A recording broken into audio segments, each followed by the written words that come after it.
Everyone, I am Shikha and welcome back to my channel. कैसे हैं आप सब। यहाँ पर मेरा बेबी व्लॉग फाइनली आ चुका है। Finally my baby is here. मेरा बेबी बाहर आ गया है मेरी टमी के हॉस्पिटल से लेकर के हम उसे घर आ गए हैं।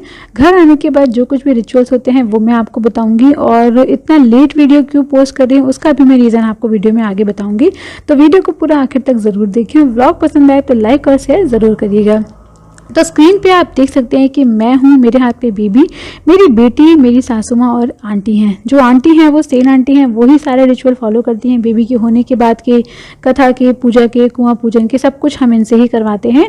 तो यहाँ पर आंटी मम्मी के नाखून कट कर रही हैं और उन्हें आलता लगा रही हैं। इसे कहते हैं नहा काटने की रस्म, जो कि बच्चे को पहली बार हम घर लेके आते हैं और डेहरी नाक करके जब घर जाते हैं उसके पहले ये रस्म की जाती है। तो गेट के बाहर, मतलब मेन जो गेट है हमारा उसके बाहर, रोड पे नहीं, मतलब घर के अंदर ही ये रस्म हो रही है। तो यहाँ पर आंटी ने मम्मी को लगा दिया है, उसके बाद मुझे लगा रही हैं। तो मैंने नई साड़ी पहनी है, नई साड़ी पहनकर अपने गोद में बेबी को लिया है, थोड़े से चावल लिए हैं। ये जो नहा काटने की रस्म होती है, स्पेशली जो लेडी है, मदर है जो बेबी की, उसके साथ अगर हो रही है तो उसको न्यू कपड़े पहनने होते हैं, बिल्कुल आर्डर, बिल्कुल न्यू साड़ी या फिर सूट आप जो भी पहन रहे हैं न्यू पहनना होता है। तो यहाँ पर आंटी मुझे भी नाखून कट कर दी हैं, आलता लगा ली हैं, और इसके बाद अभी मैंने कुछ भी ज्वेलरी नहीं पहनी है, बिकॉज हम हॉस्पिटल गए थे तो वहाँ पर जो हमारे गहने हैं वो उतरवा दिए जाते हैं।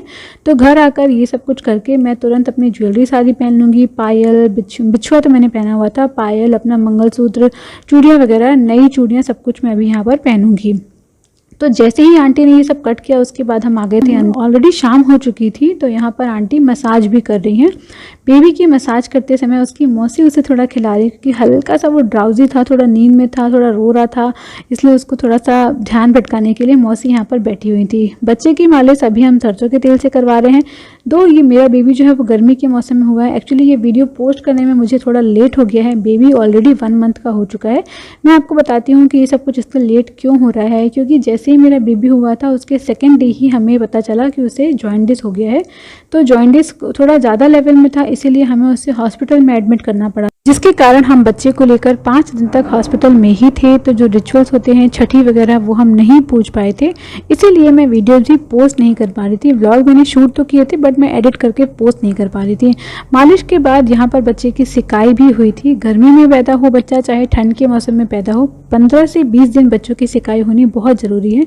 आप वो चाहे सिकाई बल्ब से करें या फिर आग में दिखा करके करें। तो हमारे यहाँ क्या होता है, आग में अजवाइन डाली जाती है और अजवाइन के धुएँ से बच्चे का सेका होता है। तो चलिए अब यहाँ पर वीडियो व्लॉग में आपको दिखा रही हूँ। ये 9th डे का वीडियो है। यहाँ पर आप देख रहे हैं एक प्लेट में, थाली में आटा, दाल, ये सब रखा हुआ है, और एक प्लेट में पूजा का सामान। तो जो दाल आटा रखा है वो ये आंटी का सीधा है, निकाला जाता है सीधा आंटी के लिए, पंडित के लिए, और प्लेट में जो सामान है वो पूजा के लिए लगेगा। तो जैसा कि मैंने आपको बताया कि मेरे बेबी को जॉइंटिस हो गया था, तो छठी हम पूज नहीं पाए थे, इसीलिए 9th डे पर ही हम छठी पूजेंगे। छठी पूजना मतलब बच्चे की जो एम्बिलिकल कॉर्ड होती है उसे पूजा जाता है, उसे किसी मिट्टी वगैरह में चिपकाया जाता है, उसकी पूजा होती है। उसके बाद जैसे कि बच्चे की जो एम्बिलिकल कॉर्ड होती है ऑलमोस्ट 6-7 डेज में गिर जाती है। अगर नहीं गिरती है तो क्या करते हैं वो मैं आपको बताऊंगी। तो यहाँ पर मैं आपको बता रही हूँ, वीडियो में मैं रेडी हो गई हूँ, बेबी को भी हमने रेडी कर दिया है। वही आंटी जिनको आपने स्टार्टिंग में देखा है वो मुझे आलता लगा रही हैं, महावर लगा रही हैं अच्छे से। फिर छठी कैसे पूजते हैं वो पूजा मैं आपको दिखाऊंगी। तो ये देखिए आलता लगा करके मैं अच्छे से रेडी हूँ। कितने अच्छे लगते हैं पैर हमारे आलता लगाने के बाद। अब चलिए पूजा करते हैं। पूजा करने के लिए आप जो देख रहे हैं, कलश यहाँ पर है, कलश के ऊपर कटोरी, उसमें थोड़ा सा चावल है, आम के पत्ते हैं, और एक दिया है, बड़ी सी दिया। ये जो दिया है, इस दिया की जो पूजा होगी वो बच्चे को और बच्चे के पिता यानी कि मेरे जो हस्बैंड हैं वो नहीं देखेंगे। कहा जाता है कि जो इसका छठी का जो दिया होता है बच्चे को नहीं देखना चाहिए और उसके पिता को भी नहीं देखना चाहिए। प्रॉपर रीज़न क्या है वो तो बड़े ही बता पाएंगे, बट फिलहाल मैं आपको उतना बता रही हूँ जितना मुझे बताया गया है।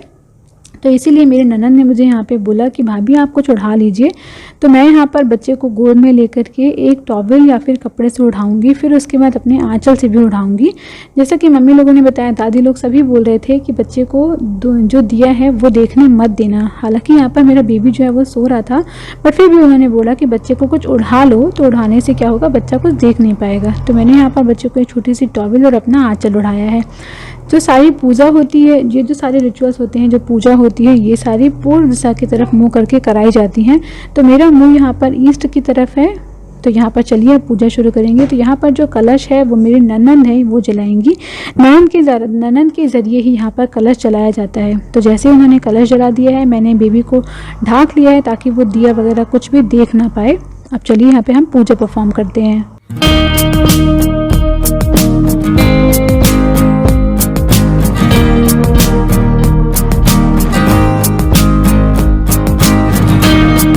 कलश जलाने का काम नंद का होता है, जिससे कि उसको यहाँ पर नेंग भी मिलता है। तो नंद इतना अच्छा खासा नेंग यहाँ पे बटोर लेती हैं।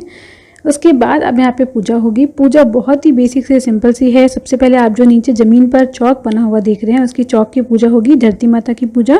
फिर गोबर के जो गौरी गणेश बनाए जाते हैं उनकी पूजा होती है। अगर आप गोबर की गौरी गणेश नहीं बना रहे हैं तो सुपारी या फिर हल्दी रख सकते हैं, उनका भी आप पूजा कर सकते हैं।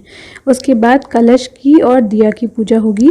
इनकी पूजा हम सिंपल से हल्दी, चंदन, कुमकुम लगाएंगे और फ्लावर वगैरह चढ़ा के इनकी पूजा की जाती है।